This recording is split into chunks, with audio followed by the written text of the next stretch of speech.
This video is brought to you by... Hey, what's up? What it is? Yeah, it's your boy AC Green. And we at the end of the year again. And what I came to do is to come and thank you personally for supporting the brand all year long.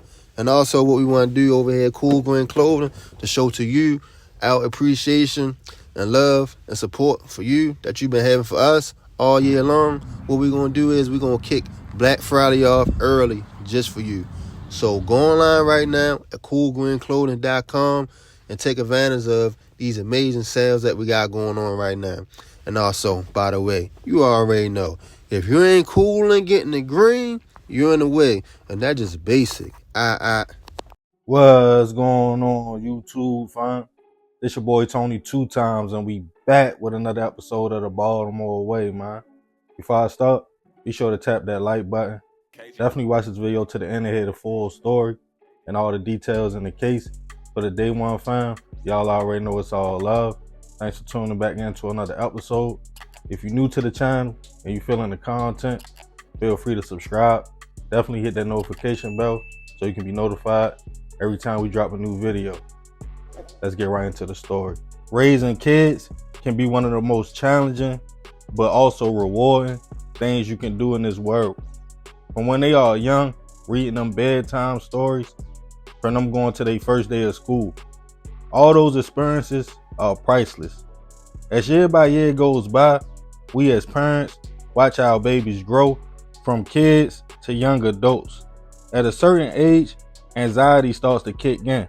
You see what's going on in your environment with other kids and pray you could keep you and yours safe. By high school years, some parents fall back and say, well, at this age, it's not much more I could tell them.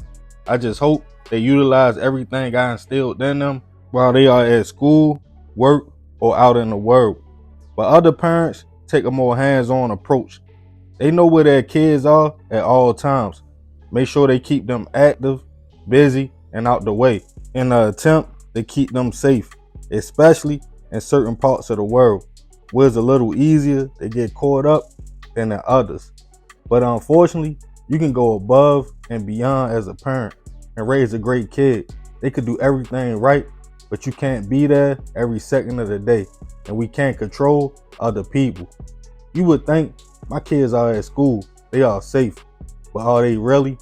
And on this episode of the Baltimore Way, we'll discuss a case of a teenage boy who lost his life after an encounter at school.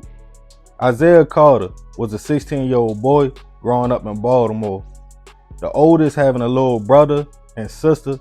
Isaiah's mother and father fought hard to keep them on the right track.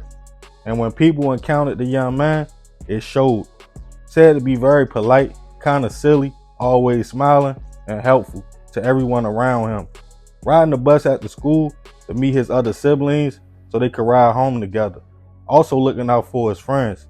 At Patterson High School, where he attended. One young lady told Izaiah one day at the school she was scared as she had to ride the MTA all the way from East Baltimore to West Baltimore.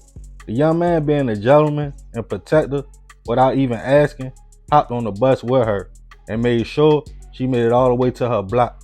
Even though Izaiah knew his mother didn't play and he would be risking getting in trouble himself. The young man loved making beats and music. Kept himself busy in ROTC at the school, also working in an Italian restaurant downtown alongside his father and other family. At just 16 years old, the young man was excelling in life. His mother, who has always been hands-on since Izaiah was a baby, having him at just 17 years old, the two grew up together.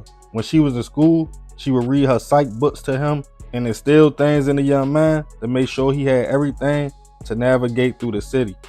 But knowing the environment, she would often voice her concerns for her son's safety, fussing him out for riding the bus to make sure his friends got home. She would ask, so after they get home safe, who gonna make sure you get home? In which the young man would reply, like, Ma, don't worry about it. I'm big and strong. At school one day, a brawl broke out in the lunchroom, which made his mother even more concerned. There was almost 23 students involved, including Izaiah, and it seemed the kids were getting hard to control. She voiced her concerns and asked the school to please make sure her son was safe. On March 6, 2023, it was a normal day for Izaiah and his family. Everybody woke up and headed to school and to work. A little later in the day, his mother received a call from the automated system at Patterson High School saying there had been a shooting on school grounds, but no one was hurt. She nervously exhaled after hearing no one was injured, but around about 3:30 p.m., she grew concerned when she realized Izaiah hasn't called and wasn't home from school.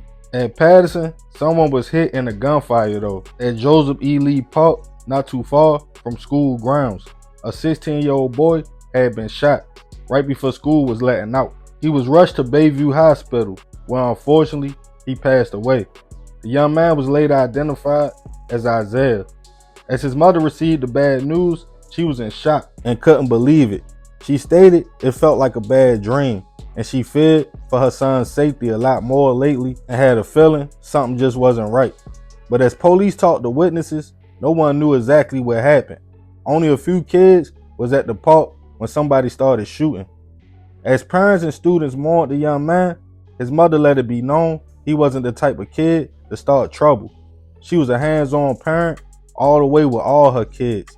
She knew their schedules, all their friends, and had relationships at their schools to get a call if they misbehaved or missed a class. She also didn't want her son to be remembered as just another victim to the Baltimore streets. As it was arguments, the shooting happened at a park, not technically on school grounds.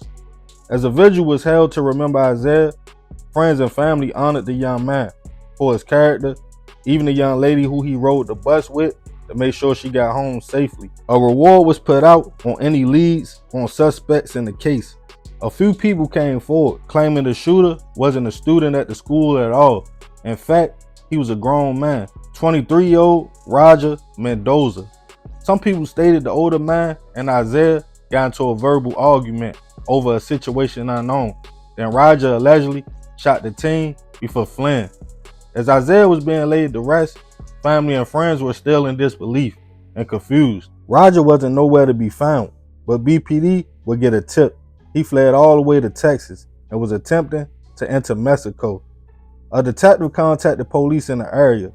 They eventually tracked Roger down and took him into custody. He was extradited back to Baltimore and charged with first-degree hit. Relieved the person was in custody, but Izaiah's mother didn't stop there. She spoke to city officials about taking actions and security measures to keep kids safe, especially at school, as there's been an increase of shootings at Baltimore City and county schools. Rest in peace to Izaiah. I send my deepest prayers and condolences to his family. Hopefully, as time goes on, they can find the peace and healing that they need. This case hasn't made its way to trial yet, and Roger is innocent until proven otherwise. This story goes to show you can raise a great kid, do everything right as a parent, but we can't protect our children or be there with them every minute of the day.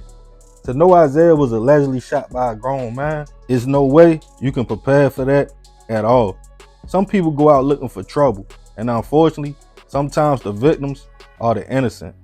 Shorty seemed like a bright young man, had a job, he was in school, was in ROTC, and knew what he wanted to do in life. It's a sad old saying that seems to remain true, that the good die young. Yeah, man, it's a messed up situation all around the board. I'm not sure what the argument was about. I know his mother said it was a fight at the school months prior, but Roger ain't even go to the school. He was 23. I don't even know if he was from Baltimore. They were trying to say he might be from Florida or Texas, but it be like that. Sometimes, unfortunately, people get caught up in situations at the wrong place, at the wrong time, around somebody that just got bad intentions for whoever they're around. But yeah, man, I ain't gonna speak too much more about it. Rest in peace to that young man. I definitely send my prayers to his family and his mother. Let me know what y'all think in the comments. Remember to be respectful. This is another episode of the Baltimore Way. It's your boy Tony 2 times. I appreciate you if you made it to the end. Love, fam. I'm out.